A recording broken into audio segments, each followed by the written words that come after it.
एक गुरु समुद्र तट पर अपना आश्रम बनाकर रहते थे। वह प्रतिदिन शाम को आश्रम के बाहर खड़ा होकर समुद्र के ऊपर उड़ते हुए बाजों को बड़े ध्यान से देखता था। एक शाम हमेशा की तरह वह समुद्र के किनारे खड़ा होकर एक बाज को उड़ते हुए देख रहा था। अब उनके आश्रम के कुछ छात्र उनके पास आकर खड़े हो गए और वे सभी भी उड़ते हुए बाज को देखने लगे। कुछ देर तक बाज को देखने के बाद एक छात्र ने गुरु से पूछा, गुरुदेव, आप हर शाम इन उड़ते हुए पक्षियों को क्यों देखते हैं? शिष्य का यह प्रश्न सुनकर गुरु कुछ देर तक चुप रहे।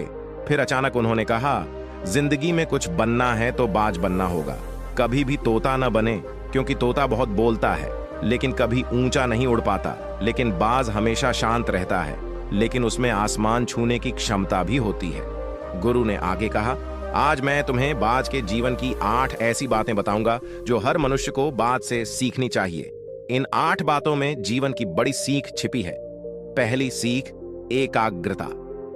बाज को जब भी शिकार करना होता है तो वह एक बार अपना शिकार जरूर तय करती है, फिर वह किसी अन्य शिकार को नजरअंदाज कर देता है। शिकार का आकार उससे छोटा या उससे कई गुना बड़ा होता है। एक बार शिकार का चयन करने के बाद उसकी हर गतिविधि पर बारीकी से नजर रखी जाती है। यदि किसी मछली का शिकार करना है तो वह समुद्र की हर मछली को अपना नहीं बनाता शिकार करना, बल्कि यह एक ही मछली को अपना शिकार बनाता है। फिर वह उसकी हर हरकत पर नजर रखता है कि वह सतह पर कब आती है और कितनी देर तक वहां रहती है। ठीक उसके बाद कितनी देर तक वह पानी के ऊपर छलांग लगाती है। जो कुछ भी उसके शिकार के काम को आसान बना सकता है वह उसे बहुत ध्यान से देखता रहता है। तो इससे हमें यह सीखना चाहिए कि 10 अलग अलग लक्ष्यों पर अपनी ऊर्जा बर्बाद करने के बजाय हमें पूरी एकाग्रता के साथ एक लक्ष्य पर ध्यान केंद्रित करना चाहिए और उस लक्ष्य के बारे में जितना संभव हो उतना सीखना चाहिए। और इस बात का भी ध्यान रखना चाहिए कि उस लक्ष्य को प्राप्त करने में क्या चुनौतियां आने वाली हैं और हम उन चुनौतियों को कैसे आसान बना सकते हैं। हमें इन सभी बातों को जानना चाहिए। दूसरा पाठ, बाज हमेशा ऊंचा और अकेला उड़ता है। बाज कभी गौरैया, कौवे या छोटे पक्षी के साथ नहीं उड़ता। बाज या तो बाज के साथ उड़ता है या अकेले उड़ता है। यह हमें सिखाता है कि छोटी सोच वाले लोगों से दूर रहें, या तो बड़ी सोच वाले लोगों के साथ रहें या फिर अकेले रहें, क्योंकि जिस तरह के लोगों के साथ हम रहते हैं वही अंततः वही बन जाते हैं जो हम हैं। इसलिए हमेशा अच्छे लोगों की संगति चुनें, नहीं तो आप अकेले रह जाएंगे, क्योंकि यही वह समय है जब हम खुद को बेहतर तरीके से जान पाते हैं। तीसरा सबक, अपनी सीमाओं से ऊपर उठें। जब भी मौसम खराब होता है या बारिश या तूफान आता है तो हर पक्षी अपने घोंसले की ओर उड़ जाता है और छिपने की जगह ढूंढ लेता है, लेकिन बाज ऐसा कुछ नहीं करता। यह अपनी ही सीमाओं को तोड़ने और बादलों के ऊपर उड़ने की कोशिश करता है। हवाएं उसे थपेड़े मारती हैं, उसके पंख भारी हो जाते हैं, पानी और धूल के कारण उसे कुछ भी दिखाई नहीं देता है, लेकिन फिर भी वह आकाश की ओर उड़ता रहता है और अंत में बादलों से ऊपर उठता है और वहां तब तक उड़ता रहता है जब तक कि मौसम नहीं बदल जाता। बाज उसे तोड़ने में सक्षम होता है। सीमाएं इसलिए क्योंकि मुसीबत आने पर वह घबराता नहीं है, उससे डरता है, उससे भागने की कोशिश नहीं करता, बल्कि सकारात्मक सोच के साथ उसका सामना करता है।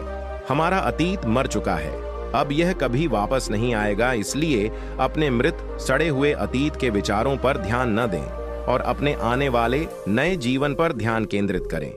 अपनी पुरानी यादों को छोड़ दें जो आपको परेशान करती हैं, क्योंकि वे अतीत हैं जो अतीत में हैं। इसे वर्तमान में लाओ, क्योंकि एक बार जब आपका अतीत आपके वर्तमान में आ जाता है तो आपका अतीत आपको कभी भी वर्तमान में जीने नहीं देगा।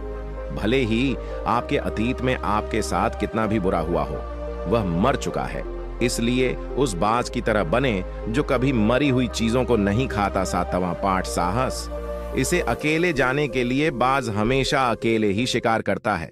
शायद उसे भी पता है कि भीड़ हिम्मत तो देती है, लेकिन हमारी हिम्मत छीन लेती है। जो अपने लक्ष्य के लिए अकेला ही निकल पड़ता है, उससे अधिक साहस शायद ही किसी और में हो। बाज कभी दूसरे बाज की मदद नहीं लेता और कभी किसी की मदद नहीं करता, यहां तक कि अपने बच्चे की भी नहीं। जंगल का राजा शेर भी झुंड में शिकार करते देखा जा सकता है, लेकिन बाज को नहीं। यही कारण है कि उसमें इतना साहस है कि वह जल, थल और नभ में शिकार करके अपना परचम लहरा सकता है। तो इससे यह सीख मिलती है कि अपने लक्ष्य को पाने के लिए कभी भी अकेले चलने से न डरें। अगर बुद्ध को अकेले चलने में डर लगता था तो दुनिया को ध्यान और शांति का पाठ कौन पढ़ाता। 8वां और सबसे महत्वपूर्ण सबक, दर्द से मत भागो। फाल्कन लगभग 70 साल तक जीवित रहता है, लेकिन 40 साल के भीतर उसका शरीर बूढ़ा हो जाता है। उसके शरीर में नाखून गड़ जाते हैं, पैर, पंख उसके शरीर में चिपक जाते हैं, उसकी चोंच मुड़ जाती है, उसका शरीर भर जाता है। ऐसी स्थिति में शिकार उड़ने की स्थिति में भी नहीं होता है। अब उसके पास केवल 2 ही विकल्प हैं। पहला, या तो वह अपनी स्थिति स्वीकार कर भूख से मर जाए या किसी अन्य जानवर का शिकार बन जाए। दूसरा विकल्प यह है कि वह 6 महीने की बेहद दर्दनाक प्रक्रिया से गुजरे और खुद को फिर से मजबूत बनाए। लेकिन बाज तो है ही। बाज ये बाद वाले को चुनता है। इसके लिए वह खुद को एक बहुत ऊंचे और एकांत पहाड़ पर ले जाता है, जहां वह पहले अपने विचारों के साथ अपने सभी पंख काट देता है और उन्हें दूर फेंक देता है। फिर चट्टान को लात मारता है और उसके पंजे तोड़ देता है। फिर उसी चट्टान पर अपनी चोंच मारता है और इस खूनी अवस्था में यह खुद को दूसरे जानवरों से छुपा लेता है।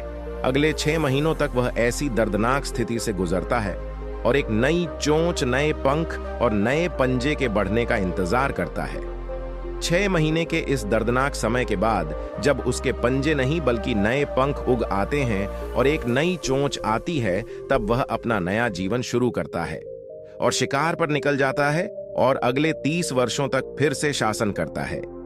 यह हमें सिखाता है कि जब समय आता है तो हमें कुछ नया पाने के लिए अपनी कुछ पुरानी आदतों को छोड़ना पड़ता है, चाहे इसे छोड़ना कितना भी मुश्किल क्यों ना हो, चाहे यह प्रक्रिया कितनी भी दर्दनाक क्यों ना हो। उसके लिए ऐसी चीजें छोड़ना जो हम पर बोझ डालती हैं, जो हमें रोकती हैं, जिनका हमारे जीवन में कोई उपयोग नहीं है, उन्हें छोड़ देना ही बेहतर है।